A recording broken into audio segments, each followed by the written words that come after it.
Assalamualaikum warahmatullahi wabarakatuh. Bismillahirrahmanirrahim. Alhamdulillah. Alhamdulilladzi qad wafaqa lil ilmi khaira khalqihi walituqa. Hatta nahat qulubuhum min nahfihi famin adimi sya'ni lam tahwihi. Fa usyribat ma'na dhamir sya'ni fa uribat fil hani bil alhani. Amma ba'du. Perkenalkan, nama saya Siti Maufiratun Nikmah. Saya instansi dari IAIN Utuban. Di sini saya mengikuti lomba musabaqah qiraatul kutub yang diselenggarakan oleh Festival Musabaqah Samnasbara 2 tahun 2022. Dari bab-bab yang telah ditentukan panitia, saya memiliki bab sholat dari subbab syarat-syarat wajib sholat. Langsung saja saya akan membacakan makra yang telah saya pilih. Bismillahirrahmanirrahim. Qala al-musannif rahimallahu ta'ala wa nafa'ana bihi wa bi'ulumihi wa taqadda alaina fid dunya wal akhirah. Amin. Faslun ay hadha faslun utawi wa syaraitu wujubis sholati thalathatu asya'a. Ahaduha al-islamu fala tajibus sholatu 'alal kafiri al-asli wala yajibu alaihi qada'uha idza aslama wa ammal murtadu fatajibu alaihi as-sholatu wa qada'uha in 'ada ilal islami. Wasani al-bulughu fala tajibu 'ala sabiyyin wa sabiyyatin lakin yu'marani biha ba'da sab'i sinina in hasalat tamyizu biha wa illa ay illa hasala fa ba'da tamyizi fa yutrabani ala tarkiha ba'da kamali 10 sinina. Wasalithu al-aqlu fala tajibu ala majnunin wa qawluhu wa huwa haddut taklifi saqidun fi ba'di nusakhil matni. Faslun ay hadha faslun utawi iki fasal suci. Wasyaraitu wujubis sholati utawi pira-pira syarat wajib sholat salasatu asya'a iku telu pira-pira suci-wici. Ahaduha utawi salah sijine salasatu asya'a al-islamu iku Islam. Fala tajibu mongko ora wajib apa as-sholatu sholat alal kafiri ing atase wong kafir al-asliyi kang bangsa asli. Fala yajibu dan ora wajib alaihi ing atase kafir asli apa qada'uha qada'i sholat idza aslama nalikane mlebu Islam sapa kafir asli. Wa ammal murtadu lan anapun utawi murtad fatajibu mongko wajib alaihi ing atase murtad as-sholatu apa sholat wa qada'uha lan qada'i sholat in 'ada lamun bali sapa murtad ilal islami maring agama Islam. Wasani utawi kang nomor loro al-bulughu iku balik. Fala tajibu mongko ora wajib ala sabiyin ing atase bocah cilik lanang wa sabiyatin lan bocah cilik wadon. Lakin yuk maroni tapine den perintah karone biha kelawan salat.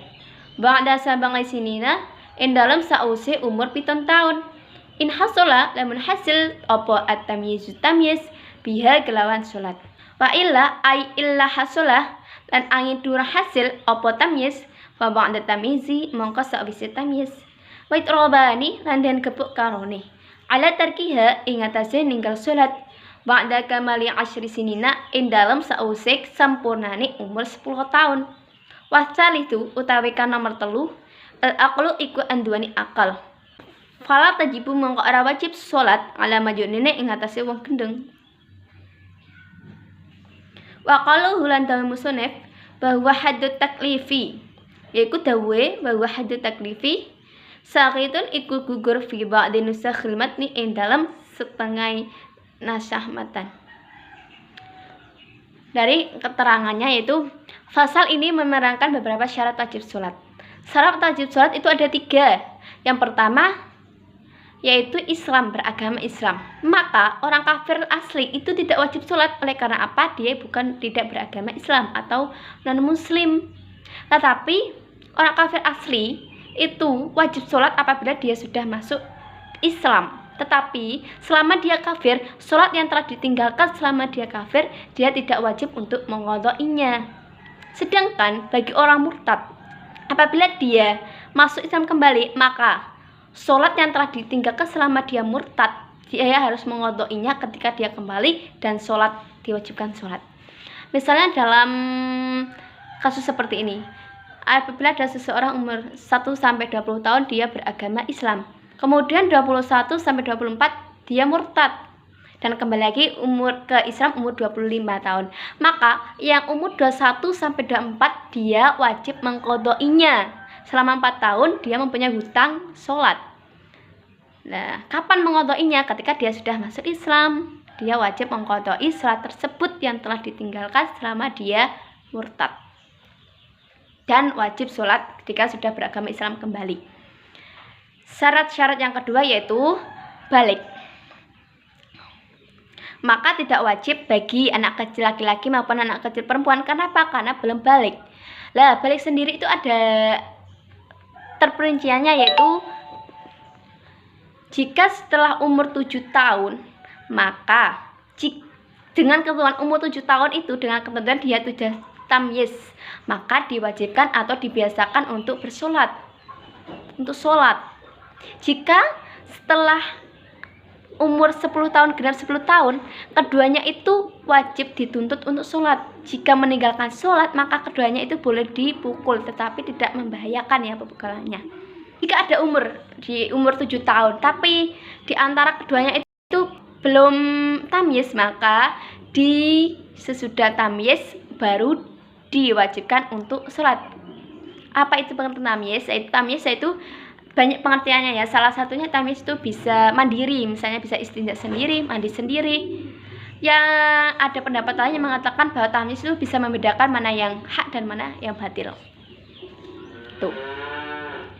Gini, misalnya ada kasus seperti ini. Umur 8 tahun dia belum tamyiz, tetapi kan sudah balik ya, tapi belum tamyiz. Tapi dia harus kapan dia harus dibiasakan untuk sholat, maka dia harus sesudah tamyiz gitu. Yang ketiga yaitu berakal. Maka orang gila itu tidak diwajibkan untuk sholat. Karena apa? Karena orang gila itu termasuk orang yang hilang akalnya. Jika orang yang hilang akalnya itu tidak termasuk ke dalam syarat-syarat wajib sholat. Karena apa? Syarat wajib sholat itu al-aqlu, orang yang diberi akal. Terus apabila gila itu karena dia gila karena kesembronaannya, karena disengaja olehnya, maka jikalau ia sudah sembuh, apa yang telah ditinggalkan sholat selama dia gila itu harus diqodhoinya setelah dia sembuh dan wajib sholat kembali. Misalnya begini, dia umur 1-25 tahun dia biasa-biasa saja, sedangkan umur 26-27 dia gila, 28 dia sembuh kembali dari gilanya. Nah, kapan dan apa yang harus diqodho? Berarti dia umur 26-27 tahun itu wajib diqodhoinya, karena dia umur 28 sudah sembuh, berarti selama 2 tahun dia harus mengqodhoi sholat yang telah ditinggalkannya selama ia gila. Dalam kategori berakal ini juga, orang yang ayan atau ayanan yang sedang kambuh itu juga tidak diwajibkan untuk sholat, karena itu termasuk akalnya kurang ya, tidak memenuhi syarat berakal gitu. Di dalam perkataan musonef pada lafaz wa wahad taklifi, yaitu 3 hal tersebut itu hanyalah batasan pemikiran dari mukallaf, maksudnya ya. Sedangkan lafaz wa wahad taklifi itu tidak terdapat di dalam redaksi kitab matan. Kafahuna qalilakum wal afa minkum akhiru kalam fa ahmadullahi musallin ala Muhammadin khairin nabiyyin ursila wa alihil qudub kiramil bararah wasabihil muntakhabin al khiyarah. Assalamualaikum warahmatullahi wabarakatuh.